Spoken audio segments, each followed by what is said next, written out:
परम प्रभु श्री अरविंद पाद पद्म आज पवित्र शुभ संध्यारे अशेष भक्तिपूत प्रणिपात। आज बड़ ठाकुर सुनावेश ये पवित्र अवकाश मोर समस्त श्रद्धेय भाई भौणी मान महाप्रभुंकर आशीष भिक्षा करुछि। प्रभु बड़दाण्ड को ओह्लै आसी भाई भौणी सहित पतित जन को उद्धार करने से परम ब्रह्म स्वरूप प्रभु श्री अरविंद करुणामयी दिव्य जननी माँ समस्त मस्तक आशीष वर्षि दियंतु। आज पाठचक्र महायज्ञ कथा यज्ञ परिचालना दायित्व कुन्नी अरस्ती को माँ दिव्य आशीर्वाद मार्गदर्शन करू तार चेतनार उन्मिलन अधिक रु अधिक हो। जो माने शब्दर पुष्पांजलि अर्पण कले समस्त को मु कृतज्ञता ज्ञापन करुछि। विशेषकर मातृ संगीत टी हृदयस्पर्शी अंशग्रहण कर मोर समस्त सहृदय भाई भौणी मान पुनर्बार दिव्य जननीकर कृपा भिक्षा करुछि। समस्त को धन्यवाद। वंदे मातरम। आमे अध्ययन करुछे परम प्रभुंकर जोग काव्य मंत्रमयी सावित्री दुर्बोध्य किंतु जेहेतु जोग सिद्ध मंत्रर प्रभाव रे आमर चेतना निश्चय उन्मिलित हब। श्रवण मात्र के पाप दूर। श्रवण करिया दरकार, बुझिबार आवश्यकता नहीं। माँ मना करछन्ती मुंड खेली ताको बुझिबा, मंत्र भली उच्चारण करिबा और श्रवण करिबा। आमे पूर्व आलोचना करथिले आम भितरे आ आम बाहर चारिपटे आमे जहाँ देखुचु से सब होउची लीलामय परमंकर ही लीला। यह गोटे सुसज्जित दृश्यावली भली प्रतिपादित हुए एवं से एकमात्र पुरुषंक द्वारा रचित गोटे नाटक आम चतुर्पार्श्वे जो जागतिक नाटकटी अभिनीत होउची से नाटकर रचयिता होउचंती से शाश्वत पुरुष। एई नाटक रे स्वयं से तांको नैर्व्यक्तिक अस्तित्व मध्यरे तांको सत्ता बहुसंख्यक व्यक्तित्व सहित अभिनय करि चलीछंती। बाहर के अभिनय करने आवश्यक हो नहीं।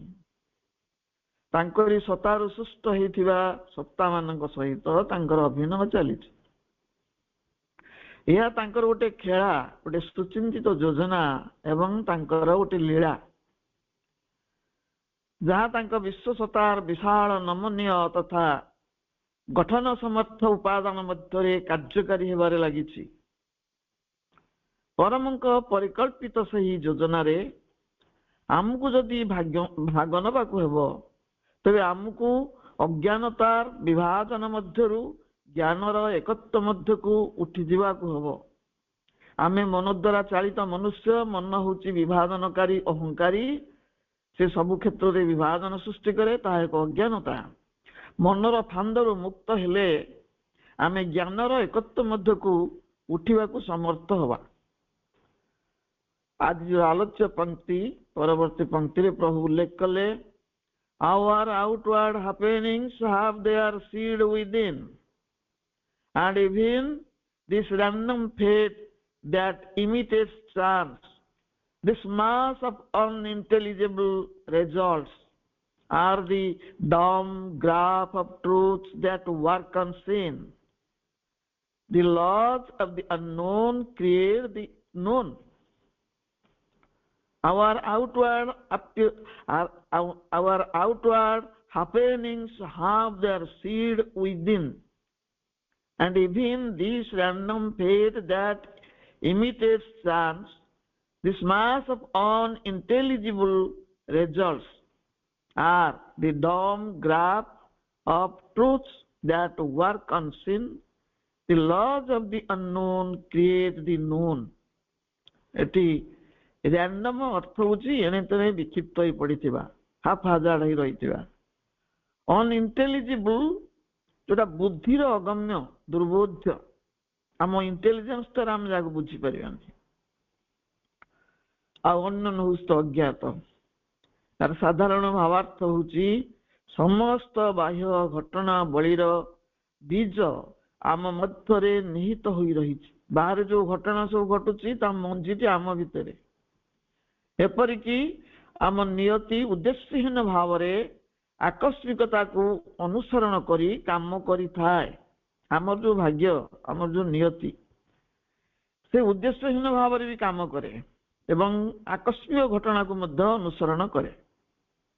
ଏହାର ଦୁର୍ବୋଧ୍ୟ ପରିଣାମ ସବୁ ଅଦୃଶ୍ୟ ଭାବେ କାର୍ଯ୍ୟ କରୁଥିବା ସତ୍ୟର ମୂଳ ରୂପ। ଏଇ ଯାହାକୁ ଆମେ ବୁଝିପାରୁନୁ ନିୟତିର ଗତିକୁ, ଏହା ହଉଛି ଦୁର୍ବୋଧ୍ୟ ଆମ ପାଇଁ। ଏହାର ଦୁର୍ବୋଧ୍ୟ ପରିଣାମ ସବୁ ଅଦୃଶ୍ୟ ଭାବେ କାର୍ଯ୍ୟ କରୁଥିବା ସତ୍ୟର ହଉଛି ମୂଳ ରୂପ।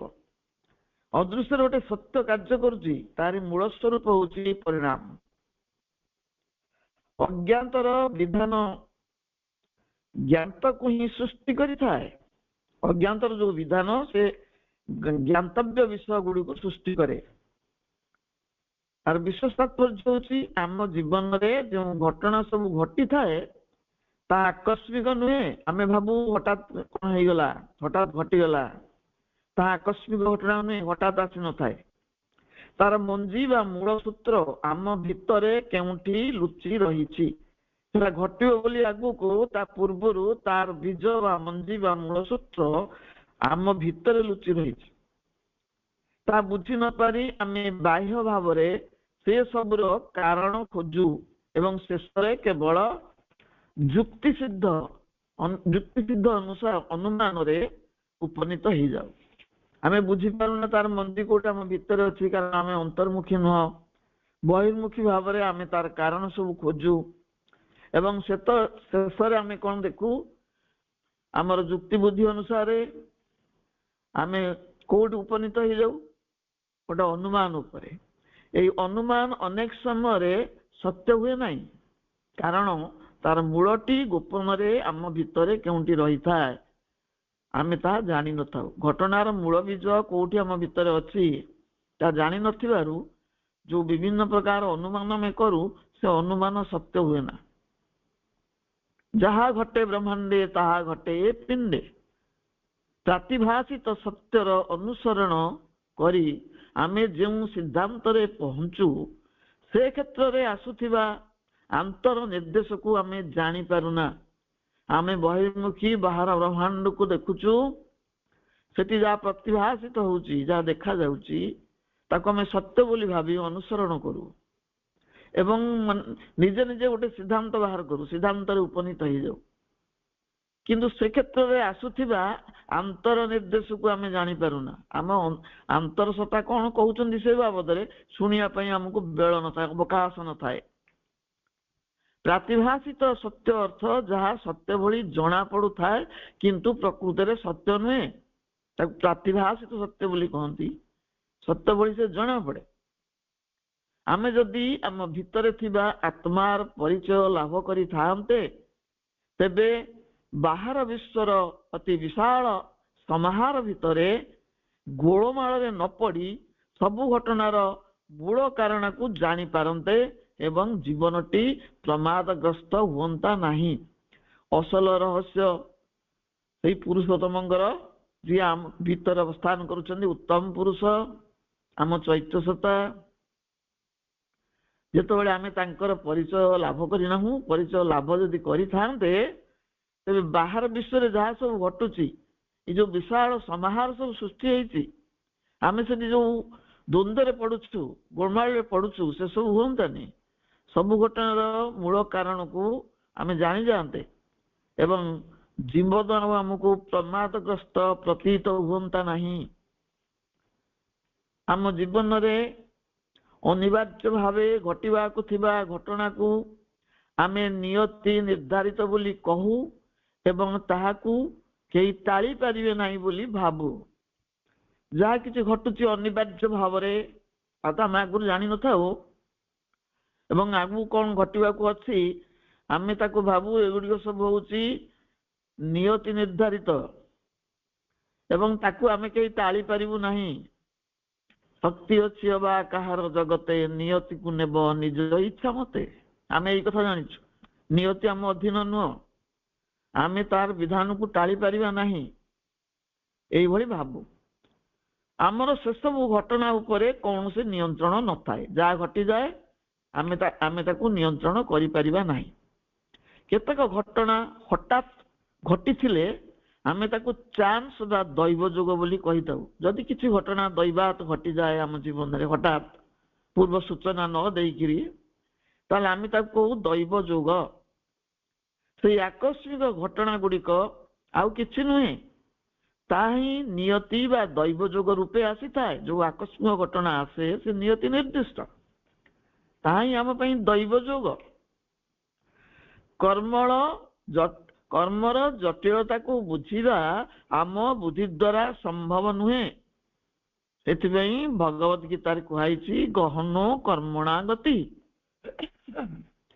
କର୍ମର ଗତି ଅତି ଗହନ, ତାକୁ ମଣିଷ ବୁଝିପାରିବ ନାହିଁ। ସେ କର୍ମର ଯେ ଅନୁମନ୍ତା, ଉଦ୍ୟୋକ୍ତା, ଫଳଦାତା, ସେ ନିଜେ ଫଳଭୋକ୍ତା, ସେ ହିଁ ଜାଣନ୍ତି କି କର୍ମର ବିଧାନ ସେ ଆମ ପାଇଁ କରିଛନ୍ତି ଏ ଜାଗତିକ ବିଶ୍ୱରେ, ପାର୍ଥିବ ଜଗତରେ। ଏହି ସମ୍ପର୍କରେ ଶ୍ରୀ ଅରବିନ୍ଦ କହନ୍ତି, ଫେଟ୍ is ଅଦୃଷ୍ଟ, the unseen thing which the spirit holds hidden in the plan of its vision, the consequence concealed from the traveling mind, observed in the work of the moment by the constant nearness or the far invisible reaches of time। ପ୍ରଭୁ କହୁଛନ୍ତି ନିୟତିର ତାତ୍ପର୍ଯ୍ୟ ହଉଛି ଅଦୃଷ୍ଟ, ଯାହାକୁ ଆମେ ଦେଖି ନାହୁଁ, ଯାହା ଦୃଶ୍ୟମାନ ହୁଏ ନାହିଁ। ସେଥିପାଇଁ ତ ତା ନାଁ ଅଦୃଷ୍ଟ, ଦୃଷ୍ଟିଗୋଚର ହୁଏ ନାହିଁ ବୋଲି। ଏବଂ ଦିବ୍ୟ ସତ୍ତା ଆପଣାର ଭବିଷ୍ୟ ଦୃଷ୍ଟିର ଯୋଜନାରେ ଯାହାକୁ ଲୁଚେଇ ରଖିଥାନ୍ତି, ସ୍ୱୟଂ ଦିବ୍ୟ ସତ୍ତା ପରମ ସତ୍ତା ତାଙ୍କ ଭବିଷ୍ୟ ଦୃଷ୍ଟିର ଯୋଜନା ଅନୁସାରେ ତାକୁ ପ୍ରକାଶ କରିନଥାନ୍ତି, ଗୋପନରେ ରଖିଥାନ୍ତି। ଏପରିକି କଠିନ ଶ୍ରମ କରୁଥିବା ମନ ନିକଟରେ ତାର ଫଳାଫଳ ଅପ୍ରକାଶ ହୋଇ ରହିଥାଏ। ଆମର ମନଟି ସର୍ବଦା ଶ୍ରମ କରୁଛି, କଠିନ ଶ୍ରମ ବି କରୁଛି, କିନ୍ତୁ ସିଏ ମଧ୍ୟ ଦେଖିପାରେ ନାହିଁ ସେଇ ଅଦୃଷ୍ଟକୁ।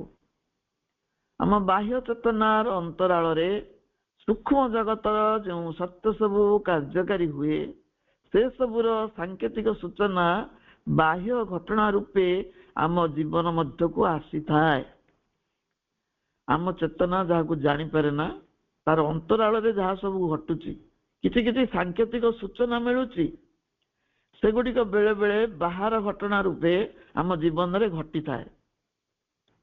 ସେସବୁ ଯେପରି କୌଣସି ଗ୍ରାଫର ସାଙ୍କେତିକ ଚିହ୍ନ ଭଳି। ଆମେ ସିନା ଗ୍ରାଫ ବିଷୟରେ ଜାଣିଥିଲେ ତାକୁ ବୁଝିବା, ଆମେ ତାକୁ ବୁଝିପାରୁନା। ସେ ଗ୍ରାଫ ପୁଣି ଅନନ୍ୟ ଗ୍ରାଫ।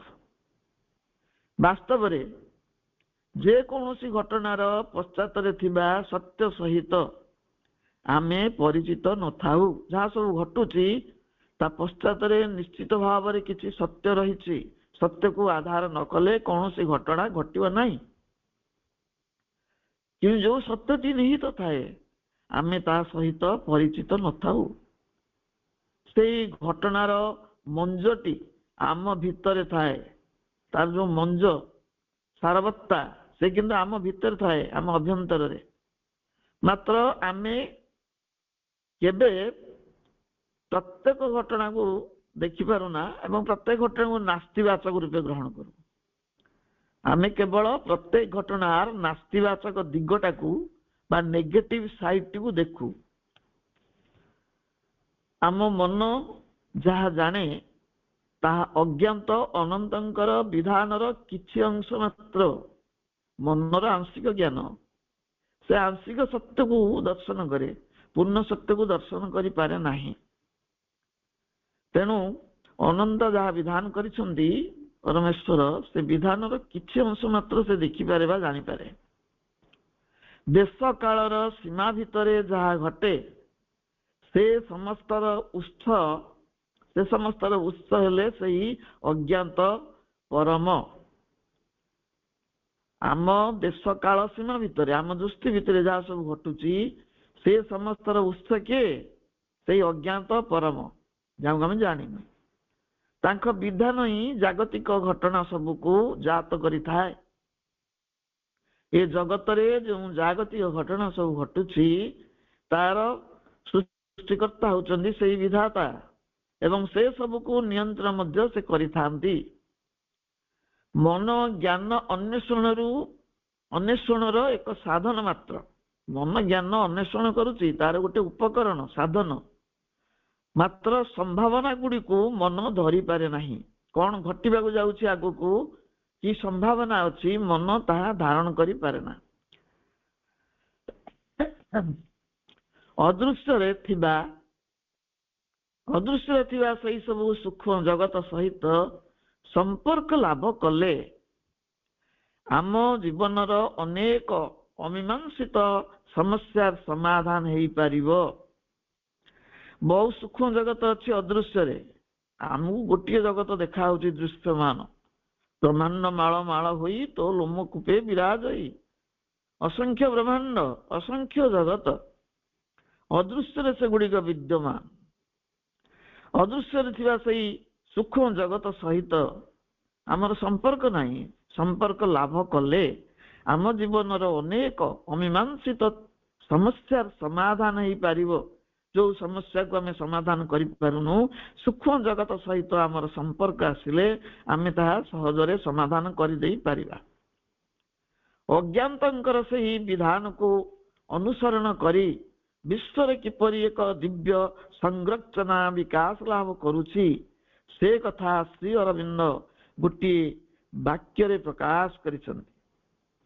ए विश्व रे परमंकर विधान को अनुसरण करी सब घटना घटुछि एवं दिव्य संरचना मध्य विकास लाभ करुछि। नुआ नुआ जिनिस सृष्टि होछि से विषय रे Shri Arvind कहउछंती The world expresses a foreseen truth, obeys a predetermined will, realizes an original formative self-vision. It is the growing image of a divine creation. The world expresses a foreseen truth, obeys a predetermined will, realizes an original formative self-vision. It is the growing image of a divine creation. यथार्थ भाव देखिले यही विश्व एक पूर्वदृष्ट सत्यर ही प्रकाश करुछि। जो विश्व को आम ए देखुचु से पूर्व दृश्यमान थिला। आम देखिनु स्थूल दृष्टि अवश्य से गोटे पूर्वदृष्ट सत्यर ही प्रकाश करुछि। भविष्यत रे घटिबाकु जाउथिबा घटना गुडी को आगुरु नियंत्रित करी रखिबार सामर्थ्य विशिष्ट एक इच्छा शक्ति द्वारा एही जगत परिचालित हेउछि। नाना संभावना संपन्न मूल आत्मदृष्टि को यह नित्य उपलब्धि करि चलिछि। एक दिव्य सृष्टिर क्रम वर्तमान प्रतिछवि रूपे प्रतिभात हेउछि।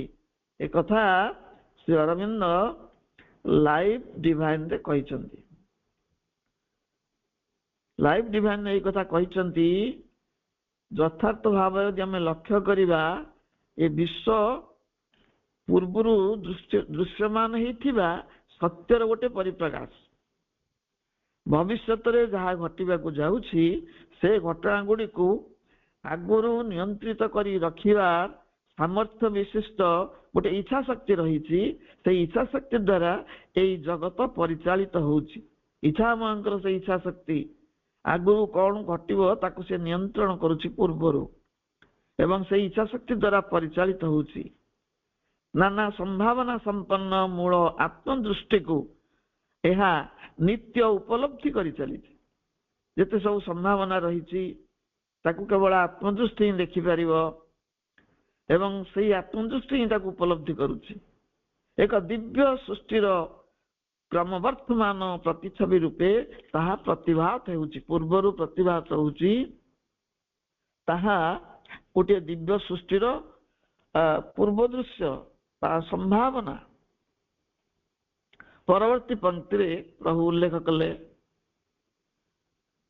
the events that shape the appearance of our lives are a cipher of subliminal quiverings which rarely we surprise or vaguely feel, are an outcome of suppressed realities that hardly rise into material day. They are born from the spirit sun of hidden powers, digging a tunnel through emergency. The events that shape the appearance of our lives are a cipher of subliminal quiverings which rarely we surprise of or vaguely feel, are an outcome of suppressed realities that hardly rise into material clay. They are born from the spirit sun of hidden powers, digging a tunnel through emergency. Cipher ହେଉଛି ବାହ୍ୟ ଚିହ୍ନ, ବାହ୍ୟ ସଂକେତ।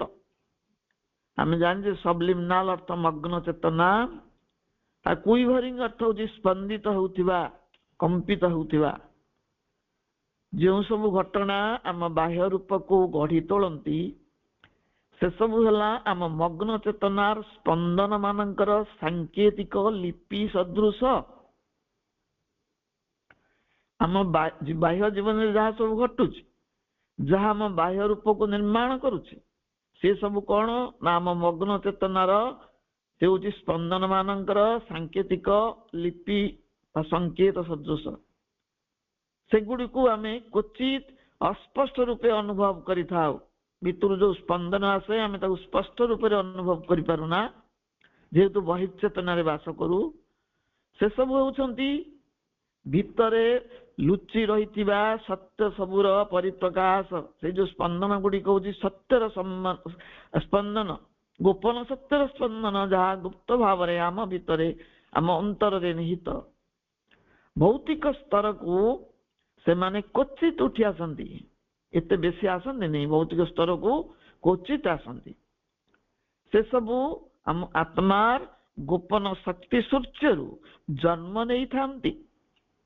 ଆମ ଆତ୍ମା ହେଉଛି ଏକ ସୂର୍ଯ୍ୟ ଏବଂ ସେ ସୂର୍ଯ୍ୟ ଗୋପନରେ ଅଛନ୍ତି। ଯେହେତୁ ଆତ୍ମା ଆମର ଗୋପନରେ ଅଛନ୍ତି, ଆମେ ତାଙ୍କୁ ଆବିଷ୍କାର କରିନାହୁଁ, ତେଣୁ ଆତ୍ମାର ଗୋପନ ଶକ୍ତି ସୂର୍ଯ୍ୟ ସେଇ ଶକ୍ତି ସୂର୍ଯ୍ୟରୁ ଜନ୍ମ ନେଇଥାନ୍ତି ସେମାନେ, ଏବଂ ଜରୁରୀ ସ୍ଥିତି ମଧ୍ୟ ଦେଇ ଭିତରୁ ସୁଡ଼ଙ୍ଗ ଖୋଳି ଆତ୍ମପ୍ରକାଶ କରନ୍ତି। କିଏ ସବୁ ଆତ୍ମପ୍ରକାଶ କରନ୍ତି? ଆମ ମଗ୍ନ ଚେତନାର ସ୍ପନ୍ଦନର ଯୋଉ ସାଙ୍କେତିକ ଲିପି ସବୁ ରହିଛି, ଯାହାକୁ ଆମେ ଅଧ୍ୟୟନ କରିନାହୁଁ, ସେଗୁଡିକ ଅସ୍ପଷ୍ଟ ରୂପେ ଆମେ ଅନୁଭବ କରୁ। ସେସବୁ ଭିତରେ ଲୁଚି ରହିଥିବା ଯୋଉ ସତ୍ୟ ସବୁ ରହିଛି ତାର ଆଂଶିକ ପ୍ରକାଶ ମାତ୍ର। ଭୌତିକ ସ୍ତରକୁ ସେମାନେ କ୍ୱଚିତ ଆସନ୍ତି।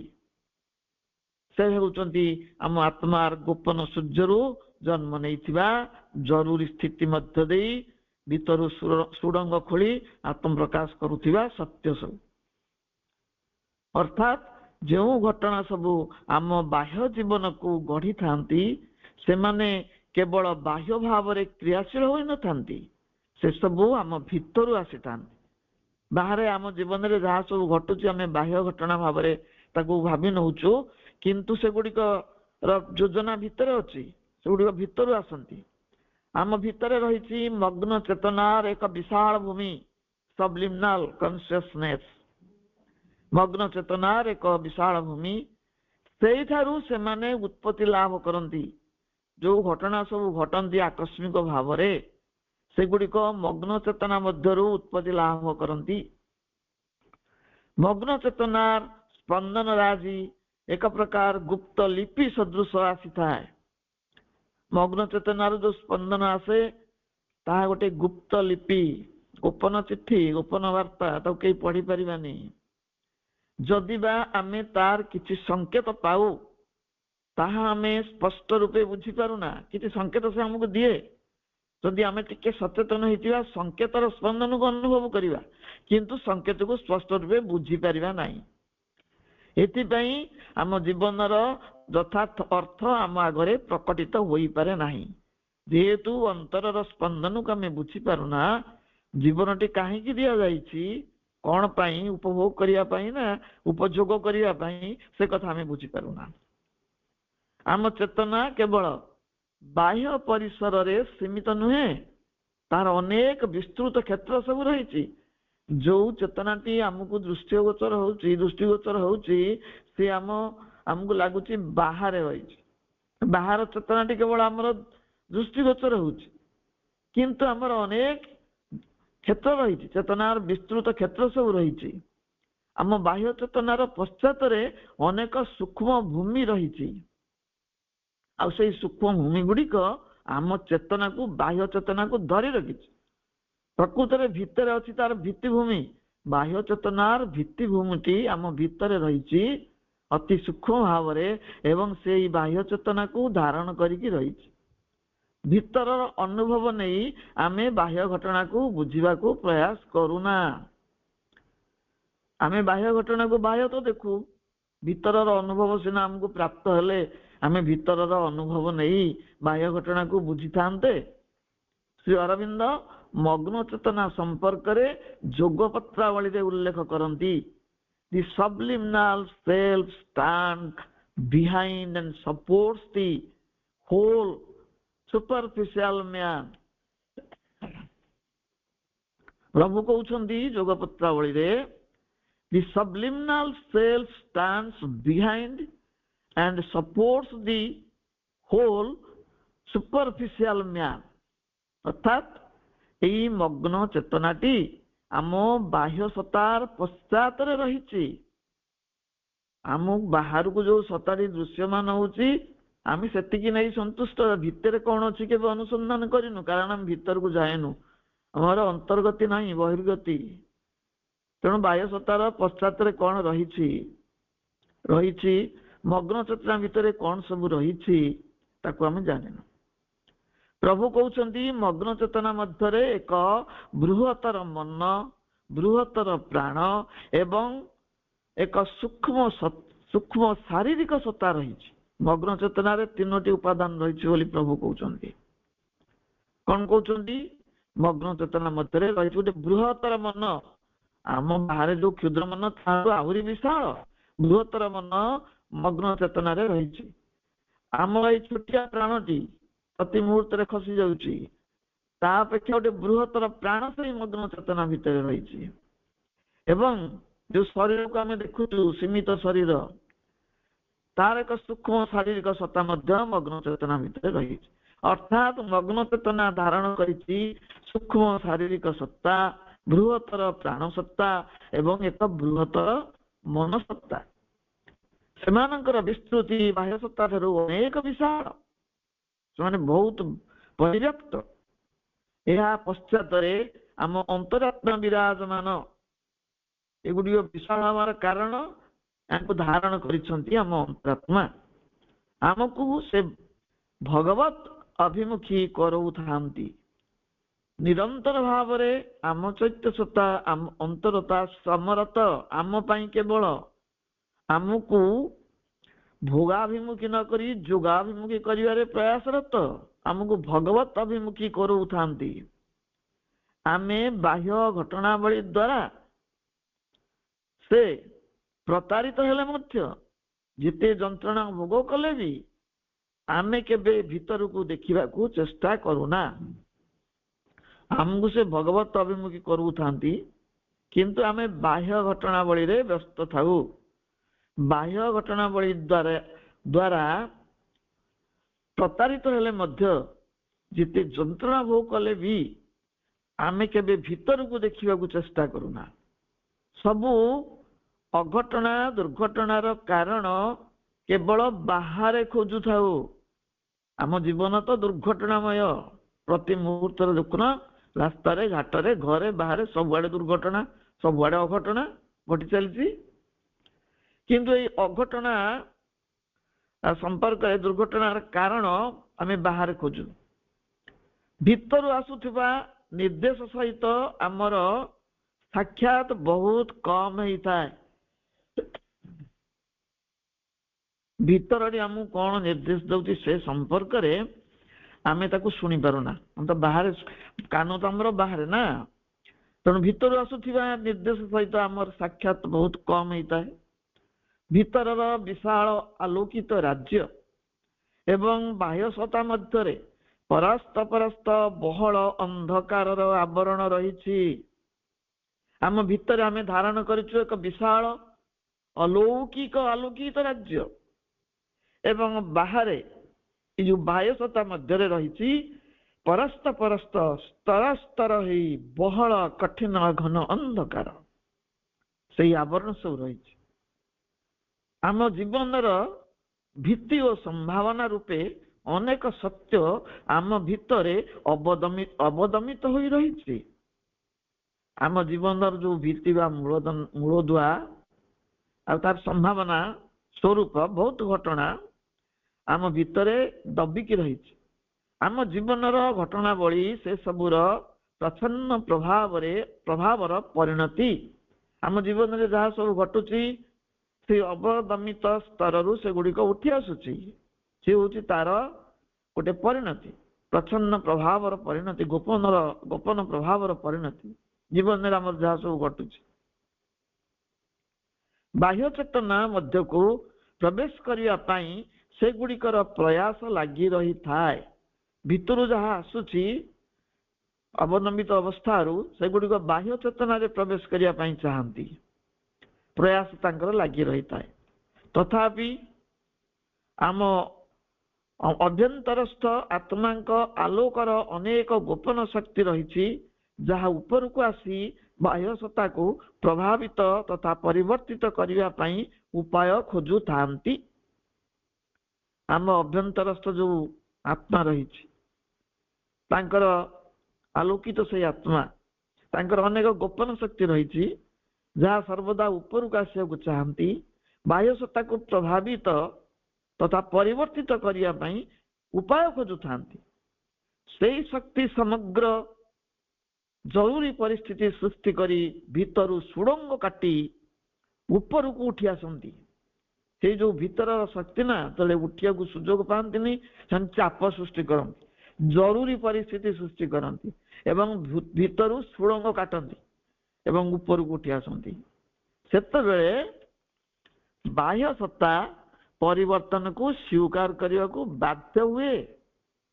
ଯେତେବେଳେ ଭିତରୁ ସୁଡ଼ଙ୍ଗ କାଟି ତାହା ଉପରକୁ ଆତ୍ମପ୍ରକାଶ କରେ, ସେଇ ପରିବର୍ତ୍ତନକୁ ସ୍ୱୀକାର କରିବା ପାଇଁ ଆମର ବାହ୍ୟ ସତ୍ତା ବାଧ୍ୟ ହୋଇଥାଏ। ସେତେବେଳେ ବ୍ୟକ୍ତିର ଦୈନନ୍ଦିନ ଜୀବନଟି ଅନ୍ତରାତ୍ମାଙ୍କ ଅଭିମୁଖୀ ହେବାକୁ ବାଧ୍ୟ ହୁଏ। ଯେତେବେଳେ ଭିତରର ଚାପକୁ ସେ ଗ୍ରହଣ କରିନିଏ, ବରଣ କରିନିଏ, ଆମର ଯୋଉ ଦୈନନ୍ଦିନ ଜୀବନଟି ବହିର୍ମୁଖୀ ରହିଛି ସେ ଅନ୍ତର୍ମୁଖୀ ହେବାକୁ ଆରମ୍ଭ କରେ, ଅନ୍ତରାତ୍ମାଙ୍କ ଅଭିମୁଖୀ ହେବା ପାଇଁ ବାଧ୍ୟ ହେଇଥାଏ। ପରବର୍ତ୍ତୀ ପଂକ୍ତିଟି କେବଳ ଅଧ୍ୟୟନ କରିବି କାରଣ ସମୟ ଉପଗତ। ପରବର୍ତ୍ତୀ ପଂକ୍ତିଟି ହେଉଛି but who shall pierce into the gulf, cryptic gulf, and learn what deep necessity of the soul determined causal deed and consequence. But who shall pierce into the gulf, cryptic gulf, and learn what deep necessity of the soul determined causal deed and consequence. Pierce अर्थ भेद करिबा, cryptic अर्थ होची रहस्यमय, और gulf माने गहर, casual होची आकस्मिक भाव रे। यार साधारण भावार्थटी होची ଏହା ଏକ ପ୍ରଶ୍ନବାଚୀ ଯେ କିଏ ସେହି ରହସ୍ୟମୟ ଗହରକୁ ଭେଦ କରିପାରିବ ଯେଉଁ ସୁଡ଼ଙ୍ଗଟି ଆମ ଅନ୍ତରାତ୍ମା କାଟିଛନ୍ତି ଭିତରୁ ବାହାରକୁ ନିର୍ଗମନ କରିବା ପାଇଁ, ବାହାରକୁ ଆସିବା ପାଇଁ, ସେଇ ସୁଡ଼ଙ୍ଗ, ସେଇ ରହସ୍ୟମୟ ସୁଡ଼ଙ୍ଗକୁ ବା ଗହ୍ୱରକୁ କିଏ ବୋଧ କରିବ? ଏ ଗୋଟେ ପ୍ରଶ୍ନ। କିଏ ଜାଣିବାକୁ ପାଇବ ଯେ ଅନ୍ତରାତ୍ମାଙ୍କର କେଉଁ ଗଭୀର ପ୍ରୟୋଜନ ଆମର ଆକସ୍ମିକ କର୍ମ ଏବଂ ସେ ସବୁର ଫଳାଫଳକୁ ନିର୍ଦ୍ଧାରିତ କଲା? ଆମେ ଜାଣିନୁ। କିଏ ବି ଜାଣିପାରିବ ଯେ ଅନ୍ତରାତ୍ମାଙ୍କର ଯୋଉ ଗଭୀର ପ୍ରୟୋଜନ କଣ, ତାଙ୍କର ଦରକାର, ଯାହା ଫଳରେ ଆମର ଆକସ୍ମିକ କର୍ମ ଏବଂ ସେ ସବୁର ଫଳାଫଳକୁ ସେ ନିର୍ଦ୍ଧାରିତ କରୁଛନ୍ତି, ତାଙ୍କର କଣ ଆବଶ୍ୟକ ଅଛି। ଆମ ଜୀବନର ଘଟଣା ସବୁକୁ ଆମେ ଗଭୀର ଭାବରେ ଦେଖୁନା, ମାନେ ବିହଙ୍ଗ ଦୃଷ୍ଟି ପକଉ, ଘଟଣାକୁ କେହି ଗୁରୁତର ଭାବରେ ନଉନା। ପ୍ରକୃତି ଯେପରି ତା ଇଚ୍ଛାରେ ଆମ ଜୀବନକୁ ପରିଚାଳିତ କରିନେଉଛି ସେହିପରି ଜଣାପଡ଼େ। ଆମକୁ ଲାଗେ ଆମେ ନିଜ ଇଚ୍ଛାରେ ଚାଲୁନୁ, ପ୍ରକୃତି ଆମକୁ ଠେଲି ପେଲି ଆଗକୁ ନଉଛି।